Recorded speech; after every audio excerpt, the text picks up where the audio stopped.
जो रेला अब होने जा रहा है उसमें अंतर आपको नजर आएगा। हमारे साथ टीकाराम जूली है जो अलवर जिले के सबसे बड़े लीडर के तौर पर भी उनकी ख्याति हासिल है। बड़े दलित नेता है, युवा नेता है और बहुत ही संघर्ष के साथ उन्होंने यहाँ पर अपने आप को स्थापित किया है। चाहे वो अलवर ग्रामीण कांग्रेस के अध्यक्ष रहे हों, उसके बाद वो आज कैबिनेट के मंत्री हैं। टीकाराम जी, पूरी तैयारियों का भार आपके ऊपर है, किस तरह की तैयारियाँ हैं, क्या लगता है रैली का क्या मैसेज जाएगा? देखिए, एक ऐतिहासिक रैली है और ऐतिहासिक यात्रा पे राहुल जी निकले हैं।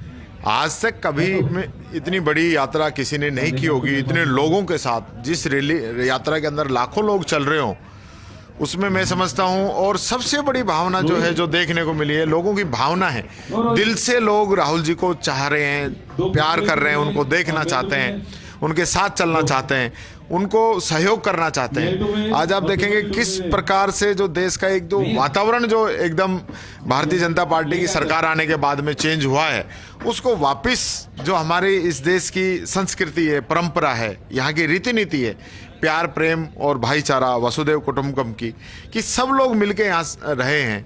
और उस बात को चरितार्थ करने के लिए राहुल गांधी जी निकले हैं। निश्चित तौर पर इस यात्रा के बाद में लोगों के अंदर प्यार प्रेम बढ़ेगा और भारत जो कहीं ना कहीं जाति धर्म के नाम पे टूट रहा है, उसको वापस वो मजबूत आएगा। क्योंकि हमारे देश की ताकत यही है कि इस गुलिस्तान के अंदर अलग अलग प्रकार के जो जाति धर्म समुदाय संप्रदाय बोली भाषा, इन सब का जो एक समागम कहीं है तो भारत देश के अंदर है। तो उसको करने के लिए राहुल गांधी जी, मैं समझता हूँ, कामयाब रहेंगे।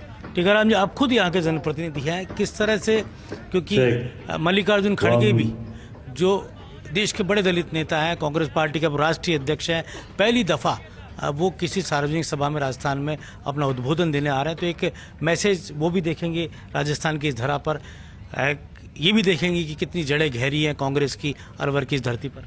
देखिए, निश्चित तौर पर हमारे लिए बड़ी खुशी की बात है कि खड़गे जी के अध्यक्ष बनने के बाद में आज वो हमारे बीच में आएंगे।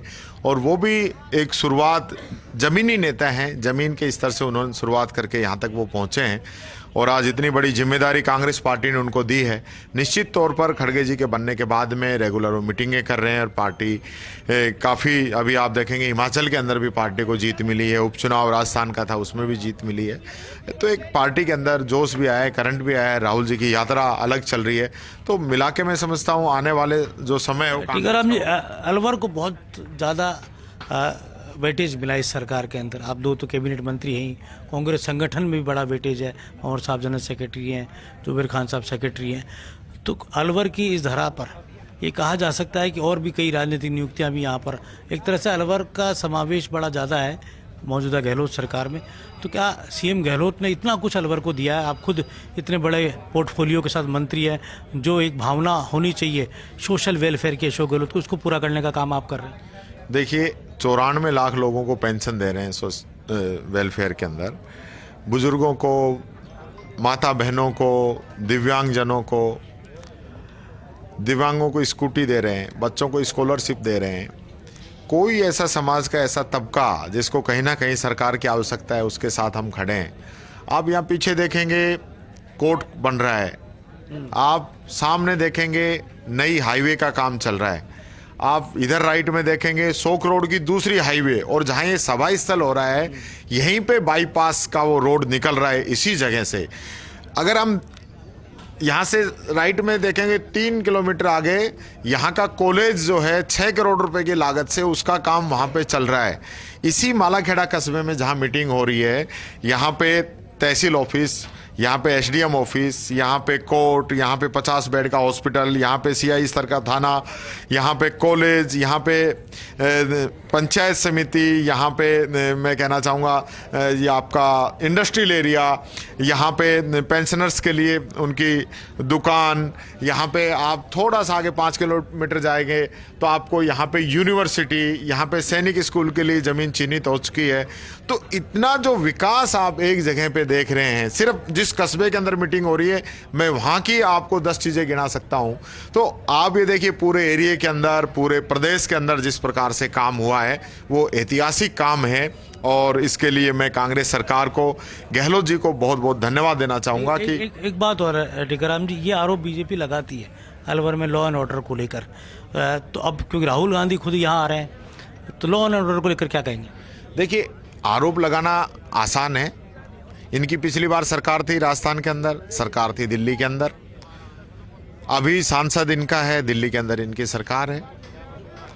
जितने भी जो अपराधी जो आ रहे हैं, क्योंकि बॉर्डर का जिला हो गया, एक तरफ हरियाणा है, एक तरफ दिल्ली से नज़दीक है, एक तरफ यूपी से नज़दीक है, इन सारी चीज़ों का खामियाजा हमें भुगतना पड़ता है। एक बड़ा जो NH8 जो निकल रहा है, इससे भी वारदातों में काफ़ी संभावना रहती है, लेकिन बीजेपी ने कभी कुछ किया नहीं। आज हमारी सरकार आई है, हमने 2 SP किए हैं, हमने 2 नए एडिशनल SP बढ़ाए हैं, हमने 4 CO स्तर के कार्यालय DSP हमने यहाँ पे बढ़ाए हैं, हमने महिला अपराध शाखा के लिए अलग थाने और DSP और एडिशनल SP उसके लिए हमने बैठाए हैं, हमने साइबर क्राइम को रोकने के लिए हमने थाने खोले हैं, हमने जो संख्या बल है पुलिस का वो बढ़ाने का काम किया है। जो हमारे थाने थे पहले उन सबको हमने CI स्तर का किया है, नई पुलिस चौकियाँ खोली हैं। तो हमने काम तो किया है, अब उसके परिणाम आने वाले समय में धीरे धीरे आएंगे, लेकिन पहले जो सरकारें रहेगी उन्होंने कुछ किया ही नहीं। वो अगर करते तो आज ये दिक्कतें नहीं आती। तो ये कहा जा सकता है टीकाराम जी कि ये जो सोशल स्कीम्स है ये आगे आने वाले विधानसभा चुनाव में 2023 में अपने आप में पे रोल करेंगी, कांग्रेस पार्टी को मदद देंगी। और अशोक गहलोत का जो विजन था कि कोई प्राणी राजस्थान में भूखा ना सोए, ये जैसा उन्होंने कोरोना के दफ़े भी इस काम को किया, और जिस तरह का प्रेजेंटेशन आपका विधानसभा में रहता है, जिस तरह आप अपनी महकमे की नीतियों को सामने रखते हैं, तो क्या लगता है वो तमाम बातें राहुल गांधी के जहन में भी होगी? और राहुल गांधी को आप लोगों ने बताया भी है, तो किस तरह से एक संदेश इस धरा से जाएगा? देखिए, मैं सबसे पहले ये कहना चाहूँगा कि राहुल गांधी जी की जो सोच है वो आम व्यक्ति के लिए, किसान के लिए, गरीब के लिए, बच्चों के लिए, महिलाओं के लिए, युवाओं के लिए, समाज के उस तबके को मजबूत करने के लिए रहती है, जिसको कहीं ना कहीं सरकार को मजबूत करने की आवश्यकता है। कांग्रेस की नीति भी हमेशा यही रही है कि हम जो सोशल स्कीम जो हैं, आज आप देखेंगे कि लोग आज भी इंदिरा आवास के अंदर रह रहे हैं। जो पहली जो स्कीम आई लोगों को मकान देने की, कांग्रेस लेके आई। पहली बार राजस्थान के अंदर पट्टे बांटे, लोगों को जमीन दी, कांग्रेस पार्टी ने दी। आज खाद्य सुरक्षा का कानून बना के लोगों को गेहूं मुहैया कराया, कांग्रेस पार्टी ने दिया। आज पेंशन जो स्कीम है वो हम दे रहे हैं। घरों के अंदर बिजली के बिल में लगभग 750 रुपए की तक की छूट हम दे रहे हैं। किसान को बिना ब्याज पे कर्जा दे रहे हैं। पहली बार किसान जो है बजट अलग से सरकार लेके आई है। तो ये सोशल सिक्योरिटी, जब तक हम लोगों की जेब में पैसा नहीं डालेंगे तब तक मैं समझता हूँ उनका जो स्तर है वो सुधरेगा नहीं। और आपने देखा होगा कोरोना के अंदर भी 5500 रुपए सरकार के द्वारा लोगों के खाते के अंदर डाले गए। कोरोना के समय में भारत सरकार ने कोई मदद नहीं की। ये जो हुंकार बीजेपी की रैलियां निकल रही है, अलग अलग जिलों के अंदर यात्राएं भारतीय जनता पार्टी के लीडर्स निकाल रहे हैं, कार्यकर्ता निकाल रहे हैं, सरकार के 4 सालों के खिलाफ आवाज़ बुलंद कर रहे हैं। न तो हुंकार है न फुकार है, कुछ भी नहीं है लेना देना। खुद जो बीजेपी के लोग हैं वो जाके वहाँ पे चले जाते हैं, कोई पब्लिक का समर्थन नहीं मिल रहा। यहाँ जो लोग आए हैं, लोगों ने तो ये कहा कि भाई अच्छा ये निकाल रहे हैं, जो राहुल की यात्रा को नज़र नहीं लगेगी, एक प्रकार से टीका है। तो ये राजस्थान की जनता ने ये तय कर लिया है कि कांग्रेस की सरकार वापस बनाएंगे। आपने देखिए उपचुनाव के रिजल्ट देखिए, आप सारे उपचुनाव के अंदर कांग्रेस जीती है, और जिनमें नहीं जीत पाई 2 चुनावों के अंदर उनमें अच्छा उसमें वोट परसेंटेज बढ़ा है। तो ये मैं कहना चाहूँगा एक सरकार को समर्थन है आम पब्लिक का। उपचुनाव भी एक प्रकार से ट्रायल होता है, तो सब प्रकार से आप देखिए पहली जीत तो यहीं से मिली थी, रामगढ़ से। रामगढ़ से पहली जीत मिली, फिर आप 3 चुनाव हुए उनमें मिली, फिर अभी उसके बाद फिर हुए उनमें मिली, अभी सरदार शहर के अंदर मिली। तो जहाँ जहाँ भी चुनाव हो रहे हैं, सरकार के जो परफॉर्मेंस है उस पर जनता मोहर लगा रही है। टीकाराम जी, क्या उम्मीद की जाए आज की इस कार्यक्रम से, इस रैली से?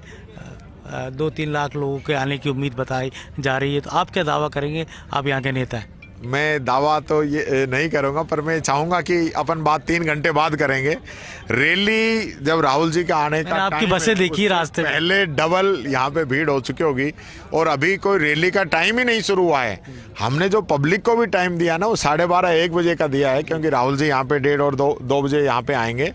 लेकिन आप देखिए कि अभी 12-12:30 बजे पूरा आपका जो ये मैदान है भर जाएगा। अलवर की संस्कृति के रंग भी यहाँ नजर आएंगे, लोक रंग के कार्यक्रम भी रखे गए हैं। निश्चित तौर पर हमारी यहाँ की संस्कृति है, यहाँ के नगाड़ा है, टामक है, यहाँ के हमारी भपंग है, और अभी आपने देखा होगा राहुल जी आ रहे थे तो हमारे सरिस्का के जो लोग थे उन लोगों ने राहुल जी का वहाँ पे स्वागत किया है। यहाँ का जो हमारा मिठाई हमारी मावा जो कलाकंद जिसको बोलते हैं वो उसे तोलने का प्रोग्राम राहुल गांधी जी के वजन के बराबर मावा वहाँ पे लेके आए हैं, लोगों के अंदर बांटा गया है।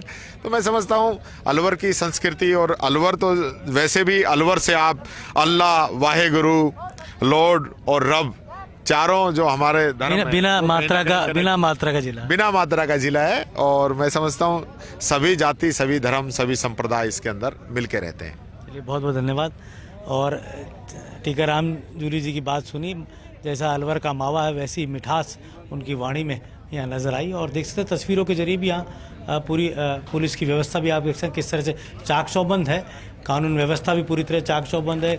और जिस तरह का यहाँ पर कहा जा सकता है कि लॉ एंड ऑर्डर बिल्कुल मेंटेन रहे, राहुल गांधी की सभा एक शांतिपूर्वक ढंग से संपन्न हो, एक पूरी तैयारी यहाँ के पुलिस महकमे ने भी की है।